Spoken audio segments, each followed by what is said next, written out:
Good morning everyone. आज हम 2025 के नोबेल प्राइज़ के बारे में डिस्कस करेंगे। ठीक है, थोड़ा पहले हम इसकी हिस्ट्री से रिलेटेड कुछ क्वेश्चन देखेंगे कि नोबेल प्राइज़ की शुरुआत किसने की है और ये कब से इसके अवार्ड देने की शुरुआत हुई है। ठीक है, फिर हम उसके बाद बात करेंगे कि नोबेल प्राइज़ 2025 में फिजिक्स, केमिस्ट्री, मेडिसिन या फिर अगर हम पीस की बात करूँ तो इन सब कैटेगरी में, या फिर लिटरेचर की बात करूँ तो इन सब कैटेगरी में नोबेल प्राइज़ 2025 में किसको दिया, कैसे दिया और उन्होंने उनका क्या क्या योगदान था, ये हम सब डिस्कस करेंगे। ठीक है, तो हम पहले थोड़ा इसकी हिस्ट्री के बारे में देख लेंगे। अगर मैं थोड़ा हिस्ट्री की बात करूँ तो नोबेल प्राइज़ की जो शुरुआत होती है ना, उसकी शुरुआत करता है, उसकी शुरुआत करता है एक साइंटिस्ट था जिसके नाम पे ये पढ़ाया गया। उसका नाम था एल्फ्रेड नोबेल। क्या था?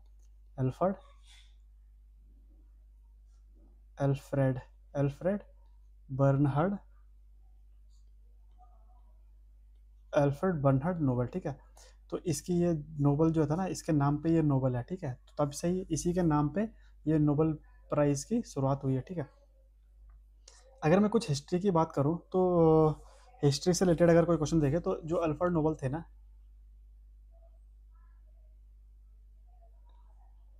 अल्फ्रेड जो नोबेल थे, इनका जन्म होता है 1833 में। ठीक है, ये कहाँ के रहने वाले हैं? ये रहने वाले थे स्वीडन के। ये मैं इसकी हिस्ट्री बता रहा हूँ। ठीक है, अल्फ्रेड नोबेल की, ये स्वीडन का रहने वाला था। इसका जन्म होता है 1833 में। ठीक है, तो ये जो है ना, पढ़ाई में उतना तेज था नहीं, लेकिन 1867 में, 68 67 में, ठीक है, 1867 में ये एक चीज़ की खोज करता है, आई मीन इन्वेंशन करता है। उसका नाम है डायनामाइट। ठीक है, ये डायनामाइट की खोज करता है। डायनामाइट सबको पता है कि ये क्या है, एक एक्सप्लोजिव आइटम है। क्या है ये? एक्सप्लोजिव आइटम है, मतलब ये एक एक्सप्लोजिव आइटम है। ठीक है, डायनामाइट।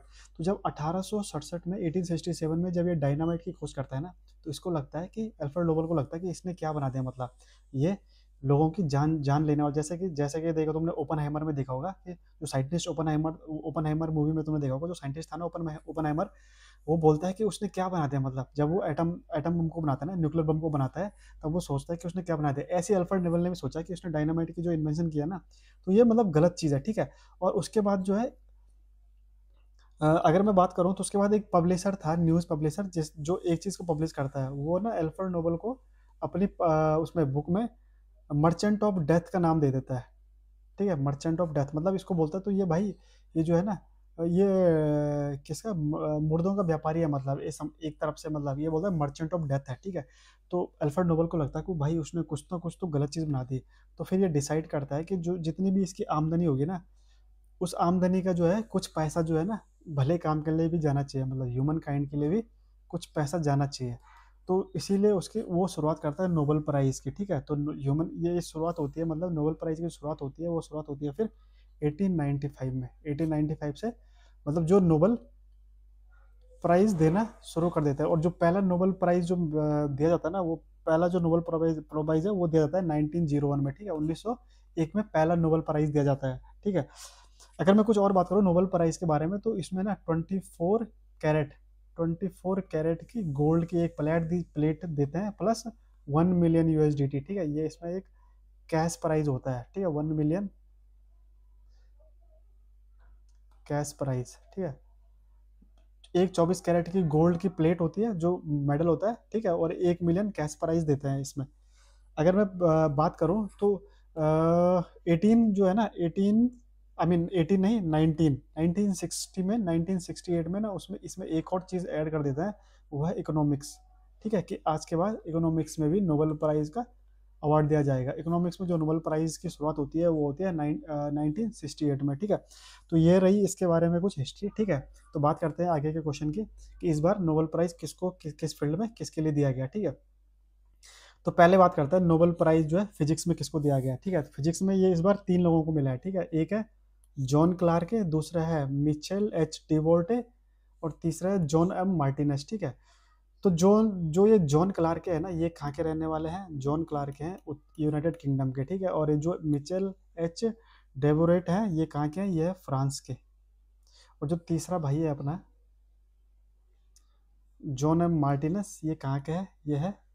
ये भी यूएसए का है।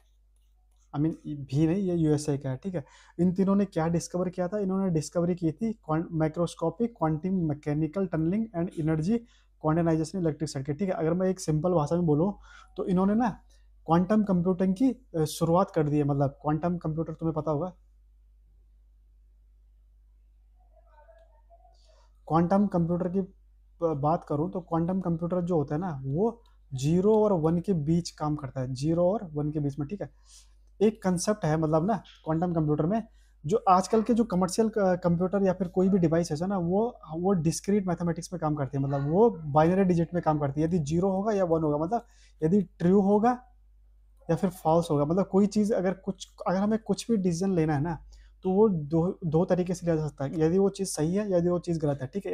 यदि वो 1 है यदि वो 0 है, मतलब तो हमारे जो कमर्शियल कंप्यूटर जो आज यूज होते हैं वो हमेशा 0 और 1 पे काम करते हैं। लेकिन क्वांटम कंप्यूटर में इस सब चीज़ों को ना छोड़ देता है। वो पता क्या बोलता है, क्वांटम कंप्यूटर बोलता है कि 0 और 1 तो है ही, लेकिन इसके बीच में भी ना इन्फिनाइट नंबर है, ठीक है। ये हमको सबको पता है कि हम जब 9th और 10th क्लास में मैथमेटिक्स में पढ़ते हैं पहला चैप्टर रेशनल नंबर, तो हमने कोई कई बार क्वेश्चन देखा होगा कि अगर मैं बोलूँ कि 0 और 1 के बीच में कितने नंबर है, तो 0 और 1 के बीच में कितने नंबर है, इन्फिनाइट नंबर है, ठीक है।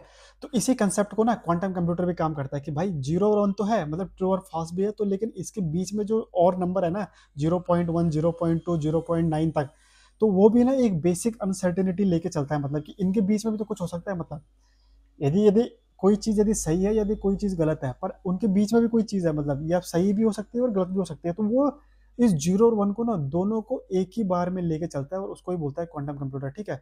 तो इन्होंने क्वांटम कंप्यूटर को जो ना आज तक अभी तक मतलब जो बेसिक क्वांटम कंप्यूटर है ना उसको हम सिर्फ माइक्रोस्कोपिक स्केल पे देख सकते थे, लेकिन इन तीनों साइंटिस्ट ने क्या कर दिया, इन तीनों साइंटिस्ट ने पहली बार माइक्रो क्वांटम मैकेनिक्स को जो है ना डिजिटल सर्किट में लेके आए, ठीक है। तो इसी डिजिटल सर्किट में जो उन्होंने क्वांटम कंप्यूटर को लाया ना उसे पता क्या बोलता है, उसी को बोलते हैं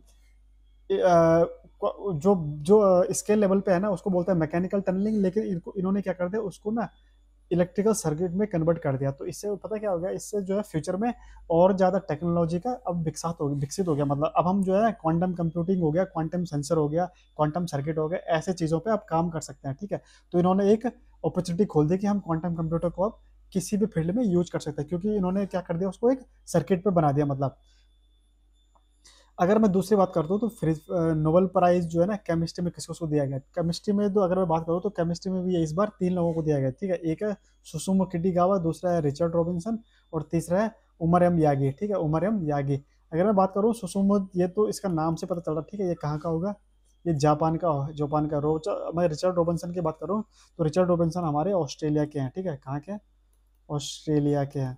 और जो ये उमर एम यागी है ये है यूएसए के, ठीक है। इन तीनों ने क्या किया था, इन्होंने क्या काम किया, मतलब इन्होंने किसके लिए इन्हें नोबेल प्राइज दिया गया, तो इन्होंने क्या बनाया, इन्होंने बनाया मेटल ऑर्गेनिक फ्रेमवर्क तैयार किया है, ठीक है। जो अब हमारे ना बहुत सारे यूजेस में यूज आ सकता है। जैसे कि हम ना अब CO2 को जो है ना वो कर सकते हैं, क्या कर सकते हैं, कैप्चर कर सकते हैं, ठीक है। CO2 को कैप्चर कर सकते हैं, इस डिवाइस से हम CO2 को कैप्चर कर सकते हैं। हमको पता क्या कर सकते हैं, एयर को प्यूरिफाई कर सकते हैं, ठीक है, एयर को हम प्यूरिफाई कर सकते हैं। और जो हमारे वातावरण में जो मॉइस्चर है ना उसमें जो नमी है ना उस नमी से हम एयर को फिल्टर भी कर सकते हैं, ठीक है। एयर को नहीं, वाटर को, मतलब वाटर को हम उससे कैप्चर भी कर सकते हैं। मतलब और हम क्या कर सकते हैं, हाइड्रोजन को स्टोर कर सकते हैं, ठीक है, स्टोर कर सकते हैं हाइड्रोजन को। जो ये मेटल ऑर्गेनिक फ्रेमवर्क जो उन्होंने बनाया ना इसकी मदद से हम ये सब काम कर सकते हैं, इसलिए उनको इस बार केमिस्ट्री में नोबेल प्राइज से दिया गया, ठीक है। अगर मैं आगे बात करूं तो मेडिसिन के क्षेत्र में भी इस बार ना नोबेल प्राइज मेडिसिन में भी 3 लोगों को दिया गया। एक है मैरी ई ब्रुनोकोवा, एक है फ्रेड रैम्सडेल और तीसरा है साइमन साकागुची, ठीक है। तो जो मैरी वो है ना, मैरी जो है मैरी ई ब्रुनोकोवा, ये यूएसए से बिलोंग करती है, ठीक है। और ये कई बार मैं इसलिए बता रहा हूँ कि कंट्री के नेम क्योंकि पूछा जाता है कई बार कि ये कहाँ से है, ठीक है। ये भी यूएसए का है, फ्रेड फ्रेड भाई रशिया। और जो हमारा शिमोन साकागुची ये क्या क्या है, ये जापान के हैं, ठीक है। इन तीनों ने काम किया, किस में काम किया था, इन्होंने मेडिसिन के क्षेत्र में काम किया था। क्या किया था, इन्होंने पेरिफेरल इम्यून टॉलरेंस को ना डिस्कवर कर लिया, ठीक है। इन्होंने पहले हमारे बॉडी में ना कुछ इम्यून सिस्टम है जो जो डेड सेल्स होती है ना उनको ना, या फिर जो कोई बाहर से जो कोई चीज़ आती है, जैसे कोई कोई वायरस आ गया, कोई बैक्टीरिया आ गया, उनको मारने का काम करती है, ठीक है। पर कभी कभी क्या करती है, कभी कभी हमारा इम्यून सिस्टम हमारे ना जो एक्टिव सेल्स है उनको ही मार देती है।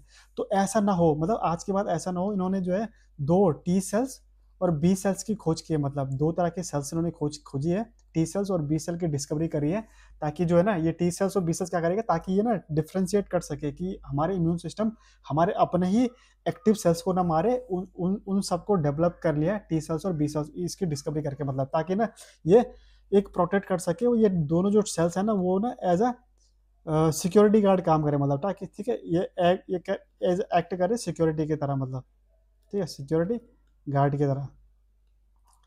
और तीसरा जो प्राइज है वो नोबेल प्राइज है लिटरेचर में, मतलब चौथा जो है लिटरेचर में दिया गया। लिटरेचर में किसको दिया गया, ये दिया गया लास्लो कार्सोनोवा होराकाई, कार्सोनोवा होराकाई, ठीक है। ये कहाँ के रहने वाले हैं, ये हंगेरियन है शायद, ठीक है, हंगरी का, ये हंगरी का रहने वाला है, ठीक है। तो इसको लिटरेचर के फील्ड में इस बार नोबेल प्राइज दिया गया। और अगर मैं लास्ट की बात करूँ तो नोबेल प्राइज जो पीस में दिया गया वो दिया गया मारिया कोरिना मैकोडोवा, ठीक है। इसने क्या किया, इसने डेमोक्रेटिक राइट को प्रोटेक्ट किया, ठीक है, प्रमोट किया डेमोक्रेटिक राइट्स को पीपल के लिए वेनेजुएला में। ये कहाँ की रहने वाली है, ये वेनेजुएला की है, वेनेजुएला, ठीक है। ये वेनेजुएला में अभी क्या है, अपोनेंट पे है, अपोनेंट लीडर है ये, ठीक है। जो वहाँ का जो अभी प्रेसिडेंट है ना उसका नाम है निकोलस निकोलस मुद्रो, निकोलस मुद्रो अभी जो है ना वेनेजुएला का प्रेसिडेंट है, करंट प्रेसिडेंट है, ठीक है। पर यूएसए चाहता है कि ये इनके ना, ये यूएसए के खिलाफ है ये निकोलस मुद्रो, ठीक है। पर यूएसए चाहता है कि जो वेनेजुएला में अपोनेंट लीडर है ना वो सत्ता में आ जाए, इसलिए उन्होंने इस बार इसको नोबेल प्राइज दे दिया। ताकि देखो तुमने कई बार देखा होगा हमारे ट्रम्प चाचा जो है ना साल भर चिल्लाते रहे कि मुझे दे दो, मुझे दे दो, मुझे दे दो, लेकिन उन्होंने इसको पकड़ा दिया है नोबेल प्राइज, ठीक है। और उसके बाद मैंने बताया कि एक बार एक और चीज़ है, हाँ तो एक और चीज़ आती है कि ये कौन देता है इन सबको नोबेल प्राइज को, मतलब कौन देता है, ठीक है। तो मैं बता दूं, फिजिक्स फिजिक्स हो गया, केमिस्ट्री हो गया, इकोनॉमिक्स हो गया, और लिटरेचर हो गया, और मेडिसिन हो गया, ठीक है। इन सबको जो नोबेल प्राइज देता है वो देता है, नहीं नहीं, फिजिक्स और केमिस्ट्री को जो नोबेल प्राइज देता है वो देता है रॉयल स्वीडिश इकोनॉमी, क्या, रॉयल स्वीडिश एकेडमी, ठीक है। लेकिन जो ये मैंने सारे गलत बता दिया, ठीक है। फिजिक्स और केमिस्ट्री में देता है रॉयल स्वीडिश एकेडमी, पर जो मेडिसिन के क्षेत्र में ना, मेडिसिन के क्षेत्र में जो देता है वो देता है कार्लिंस्टन इंस्टीट्यूट है एक, ठीक है, वो देता है मेडिसिन के क्षेत्र में, ठीक है। अगर मैं पीस की बात करूं तो पीस में जो ये नोबेल प्राइज देता है वो देता है Norwegian global committee, Norwegian Nobel committee, ठीक है, नोबल कमिटी। मेरे को अभी भी इससे लिखना आया नहीं भाई साहब, ठीक है। तो ये इस बार के नोबेल पीस प्राइज है, ठीक है। ज़्यादातर कुछ इंपॉर्टेंट है नहीं, थोड़ा हिस्ट्री के बारे में देख लेना। उसके बाद किस फील्ड में, जब पीस में किसको दिया गया, फिजिक्स में किसको दिया गया, और ये किस देश से बिलोंग करते हैं, ठीक है। यही सब इंपॉर्टेंट है, ठीक है। Thank you very much guys.